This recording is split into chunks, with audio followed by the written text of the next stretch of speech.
বেলায়েত, একটা বিষয় আপনি নিশ্চয়ই আপনি মানে আপনি নিশ্চয়ই এই বিষয়টিগুলো নিয়ে এখন চিন্তা করবেন যে আমরা মাত্র শুনতে পেয়েছি যে অনির্দিষ্ট সময়ের জন্য বিমানবন্দর বন্ধ ঘোষণা করা হয়েছে, সেখানে সার্বিক কার্যক্রম বন্ধ। পুরো দেশটাই এখন বলা চলে যেই রাষ্ট্রের যে পরিচালিত যেভাবে চাকা যেভাবে সচল থাকে, অর্থনৈতিক চাকা যেভাবে সচল থাকে, সব কিছুই কিন্তু এক ধরনের থমকে যাওয়াই বলা চলে। আপনার কাছে কি মনে হয় অর্থনৈতিকভাবে দেশ কতটুকু ক্ষতিগ্রস্ত হতে যাচ্ছে? এবং এই মুহূর্তে আপনি দেখেন সব কিছু বন্ধ রয়েছে সার্বিকভাবে। আমরা গত বছরে যখন বাজেট নিয়ে যখন কথা বলছিলাম, আপনি দেখেন ওই সময় খাদ্যে মূল্যস্ফীতি 13%, নিশ্চয়ই আপনি আমার সাথে একমত হবেন, এবং সার্বিক মূল্যস্ফীতি 10-এর মতো ছিল।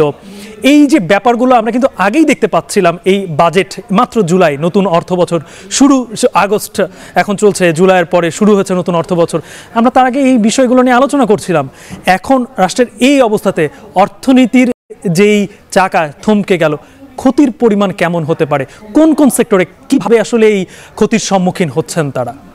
এখানে আসলে কোন কোন সেক্টর ধরে তো আসলে বলার কিছু নাই। পুরো বাংলাদেশই আসলে অর্থনৈতিকভাবে ক্ষতিগ্রস্ত হয়েছে। বিশেষ করে এই ক্ষতিটা যে এই আন্দোলনকে কেন্দ্র করে হয়েছে তা নয়, কারণ আপনি জানেন যে গত কয়েক বছর ধরেই আমাদের দেশের রিজার্ভ নিম্নমুখী হয়েছে। আমাদের দেশের মূল্যস্ফীতি, যেটা আপনি বলছিলেন, মূল্যস্ফীতি গত 4 বছরে আমরা দেখেছি যে 5% থেকে বেড়ে দ্বিগুণ হয়ে 10% হয়ে গেছে।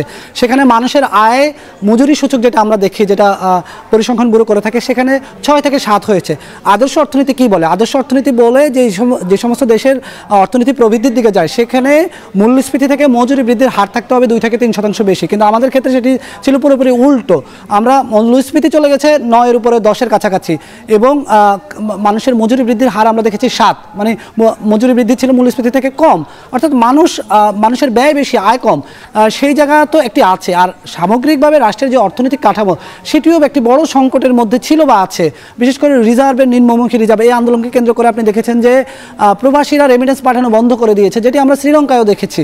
এবং রেমিটেন্স না আসলে যেটি হয় যে বৈদেশিক মুদ্রার যে রিজার্ভ, সেটি বিনিময় আমরা অন্য দেশের সাথে আসলে করি, এই রিজার্ভ দিয়ে সেটি কিন্তু পুরোপুরি মুখ থুবড়ে পড়েছে। এবং আরও কতগুলো বিষয় আছে যেটাকে আমরা অর্থনীতির ভাষায় এফডিআই বলি, সরাসরি বিদেশি বিনিয়োগ। সেটিও কিন্তু গত কয়েক বছরে আমরা দেখেছি যে সেটিও নিম্নমুখী ছিল। বিদেশি বিনিয়োগকারীরা আসছেন না, তারা নানা সংকটের কথা বলছেন, বাংলাদেশ ব্যাংকের চাপিয়ে দেওয়া অনেকগুলো নীতিমালার কথা বলছেন, তারা এখানে বিনিয়োগ করতে চাচ্ছেন না। নানা ধরনের অর্থনীতির সমস্যা কিন্তু জর্জরিত কিন্তু দেশ ছিল। এবং এখানে আরও একটা বড় সমস্যার কথা যদি আমি বলি, ধরুন আমি একটা উদাহরণ দিই। গ্রামে আপনি তো গ্রামীণ ব্যাংক বা অন্যান্য ব্র্যাক সহ অন্যান্য যে সংস্থাগুলো কিস্তি দেয় সাধারণ মানুষকে, খেটে খাওয়া মানুষদেরকে, সেই কিস্তির কথা তো আপনি জানেন। ধরেন একজন মানুষ, তিনি ঋণ নিয়ে তিনি তার বাড়িতে ফ্রিজ কিনেছে, এসি কিনেছে, বিলাসবহুল অনেক কিছু করেছে, কিন্তু আবার যখন তিনি এই ঋণটা পরিশোধের সময় হয়ে এসেছে, তখন তিনি কিন্তু আবার ঋণ করে সেই ঋণটা পরিশোধ করতে হচ্ছে। অর্থাৎ তার সামগ্রিকভাবে তিনি বিলাসী জীবন পেয়েছেন, কিন্তু তার যে অর্থনৈতিক সমৃদ্ধি সেটা কিন্তু আসেনি। বাংলাদেশের অবস্থাটা কিন্তু এটি হয়েছে। আমরা গত 1 বছরে যে অর্থনৈতিক সম্পর্ক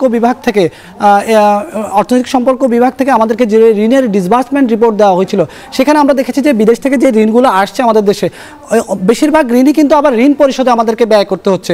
সামগ্রিকভাবে এই যে জিনিসটা, যেখানে অর্থনীতিবিদরা বারবারই বলেছিলেন যে তারা, যে আপনি যখন বিদেশ থেকে ঋণটা নেবেন, সেই ঋণটা কিন্তু আপনি উৎপাদনমুখী প্রকল্পে কাজে লাগাবেন। কিন্তু আমরা দেখেছি উৎপাদনমুখী প্রকল্পের বাইরেও ঋণটা এমনভাবে ব্যবহার হচ্ছে যে ঋণের যেই সুষ্ঠু ব্যবস্থাপনা, সেই সুষ্ঠু ব্যবস্থাপনা না থাকার কারণে ঋণ নিয়ে এক ধরনের সমস্যা তৈরি হয়েছিল, অর্থনীতির একটা সংকট তৈরি হয়েছিল, রিজার্ভ সমস্যা হয়েছিল, মূল্যস্ফীতি বেড়ে গেছে। সব মিলিয়ে একটা বড় সমস্যার মধ্যে দিয়ে আমরা গিয়েছি। তবে আসার বিষয় হলো, আমরা শ্রীলঙ্কায় আমরা দেখেছি যে এই ধরনের সংকটের পর যখন নতুন করে গোটা রাষ্ট্রটাকে সংস্কার করা হয়েছিল এবং দেশকে গুছিয়ে নেওয়া হয়েছিল, পরে কিন্তু তারা ঘুরে দাঁড়িয়েছে। আমরা হয়তো আশা করছি বাংলাদেশও হয়তো ঘুরে দাঁড়াবে। অবশ্যই বেলায়েত, আমরা যে বিষয়টি নিয়ে এখন আবারও আলোচনা করছি, কিংবা যেটি এখন সার্বিকভাবে দেশের যেই পরিস্থিতি, আমরা সেলিয়া আমাদের সঙ্গে নিশ্চয়ই তিনি আবারও আমাদেরকে নতুন করে তথ্য জানাবেন যে এই যে বৈঠকটি এখন চলছে, এই বৈঠকের পরে কী সিদ্ধান্ত আসতে পারে, সেই সিদ্ধান্ত নিশ্চয়ই আমরা আবারও সবার সামনে তুলে ধরবো।